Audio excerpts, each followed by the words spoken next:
Welcome to Kini News. I'm your host Prasad.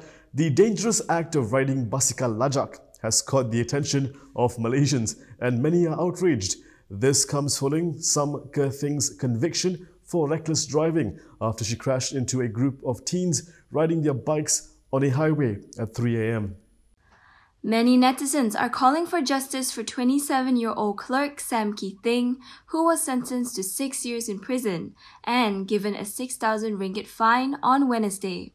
The High Court's decision to overturn an acquittal sparked public outrage on social media. The young woman was sentenced for reckless driving, which caused the death of 8 cycling teenagers in 2017. Sam, who was 22 when the incident occurred, was also disqualified from driving for 3 years, effective immediately after she completes her prison sentence. All social media posts have re-emerged and gone viral, highlighting the dangers of modified bicycles commonly known as basikal lajak. This includes an 8-second video clip posted on the Facebook page We Are Malaysians, depicting a gang of cyclists along Jalan Sultan Ismail, Kuala Lumpur. According to Kuala Lumpur Traffic Investigation and Enforcement Department Chief Sarifuddin Muhammad Saleh, the video is believed to be from 2016 and reposted on social media by irresponsible parties. A post by the police from 2020 has also resurfaced. The post reads, "Basikal lajak are bicycles that have been modified to increase speed level. However, modifications made without following the permitted specifications may result in danger and road accidents."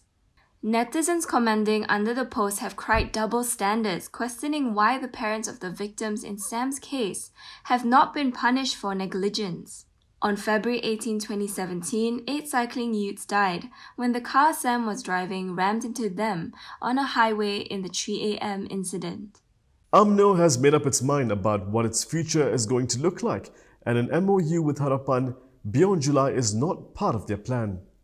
The Umno Supreme Council has decided not to extend the memorandum of understanding between the BN-led federal government and Pakatan Harapan after its deadline this July. It added that the party would hold an extraordinary general meeting on May 14 to amend UMNO's constitution concerning the time period for party elections. Meanwhile, the council also decided that Prime Minister Ismail Sabri Yaakob will be its poster boy for the upcoming 15th general election. UMNO Secretary General Ahmad Maslan in a statement announced that the council has agreed to name Ismail Sabri as their choice for Prime Minister after GE15. The decision came amid speculations over Ismail Sabri's fate in the general election, especially in terms of his premiership. UMNO President Ahmad Zahid Hamidi had during the recent Johor state election indicated that the party had yet to decide who to become its poster boy for the general election. He said this again during UMNO's General Assembly, saying that it wasn't appropriate to promote it and that it was ultimately the decision of the Yang di-Pertuan Agong. Ismail Sabri said he will abide by UMNO's decision on the MOU with the opposition. However, PAS, which is also a part of the current government, has pointed out that the MOU does not need to expire in July. PAS Secretary General Taqiyuddin Hassan has highlighted that Prime Minister Ismail Sabri Yaakob's deal with the opposition will last until Parliament is dissolved. This is stated in Clause 2.1 of the MOU on Transformation and Political Stability inked on September 13th. PAS statement follows a decision made by the Umno Supreme Council last night, stating that the deal with the opposition would end on July 31st. Meanwhile, PAS President Abdul Hadi Awang said the decision on the MOU status must be decided on together. MOU kita akan buat keputusan bersama. Satu perjumpaan sudah dibuat dengan Perdana Menteri, dengan Presiden Perikatan Nasional, saya sendiri dan parti-parti komponen. Kita bersetuju sebarang keputusan mesti dibuat bersama. Ya. Jadi adakah keputusan UMNO ni macam membelakangkan PAS ke macam mana? Tak tahu, itu keputusan pandangan dia lah, akan dibawa lah. Kerana kerajaan ni kerajaan Perikatan Nasional, dominasi. The MOU does not state that the agreement would expire on July 31st. Instead, it states that the government pledged not to dissolve Parliament before July 31st. The Islamist Party also expressed confidence that the MOU with the opposition will help the country's recovery from the COVID-19 pandemic. Taqiyuddin added that the MOU will help in all aspects: health, economy, society, and welfare. Meanwhile, PAS also welcomed UMNO's decision to nominate Ismail Sabri as their Prime Minister candidate. Haris Ibrahim, the activist known for founding ABU, which stands for Asalkan Bukan UMNO, had heartbreaking news to share on social media, and he has a request for all those who have crossed paths with him. Activist and political blogger Haris Ibrahim was recently diagnosed with a terminal illness. He's now asking members of the public to send in pictures of him attending various protests and rallies over the years. Haris, a lawyer by profession, is the founder of the ABU, also known as the Anything But UMNO movement, and wrote on the People's Parliament blog. In a Facebook post, he said his family members would like to try and do something along the lines of a pictorial of their struggle over the last 15 years to take this nation back for the Rakyat. Haris asked for the photos to be sent alongside the sender's name, the event, where it was taken, and any short message the sender wishes to send. It should be sent to the email address thepeoplesparliament@gmail.com. He explained he was diagnosed with stage 4 lung cancer 10 days earlier and may have only more than 3 months, less than a year, to live. Haris and his family are now in discussions with doctors on possible treatments. If you're planning to buy flight tickets to travel to Sabah or Sarawak during the Hari Raya festive season, be prepared to spend thousands of ringgit unless the Transport Ministry finds a solution. Transport Minister Wee Ka Siong has assured passengers that his ministry will look at ways to reduce flight ticket prices.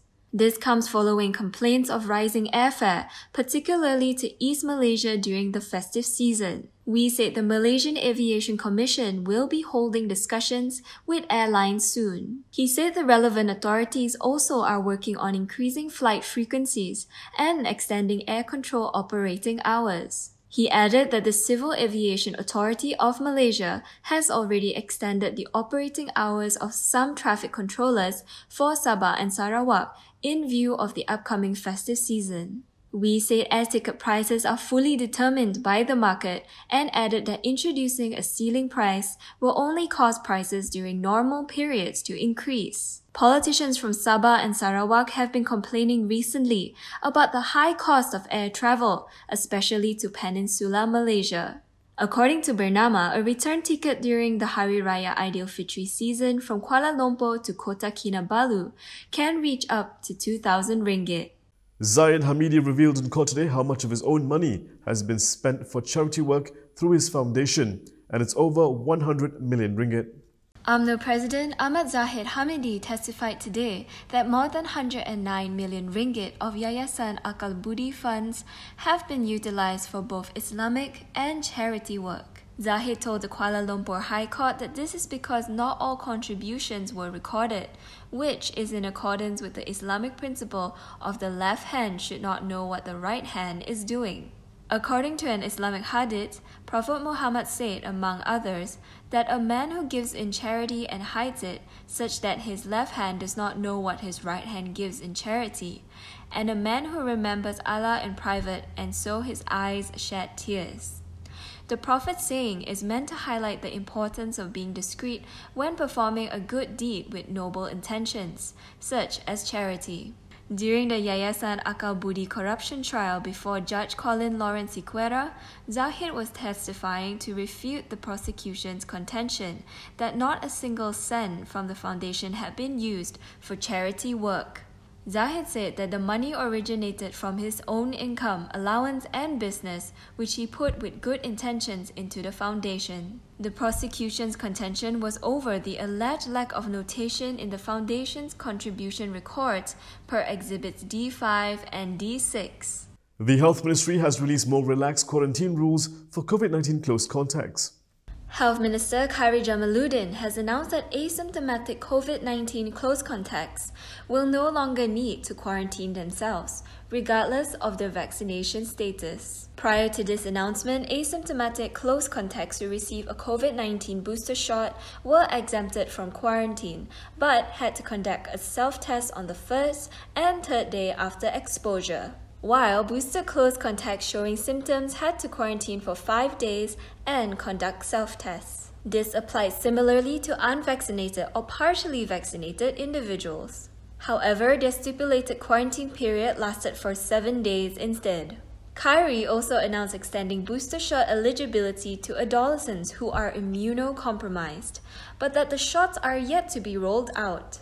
Along with that, they are studying reports on short-interval COVID-19 reinfections, which the minister found can happen within as little as 20 days. Citing a study in Denmark, Khairi noted that most of our infections involved one Omicron sublineage for the first infection and a different one for the second. Currently, the Omicron BA2 sublineage stood as the dominating variant in Malaysia, comprising 67.8% of our 2008 Omicron samples taken up to yesterday. Meanwhile, the BA1 sublineage made up 31.8%, while the remaining 0.3% are BA3. As for the XE variant, there is no sign of it in Malaysia yet.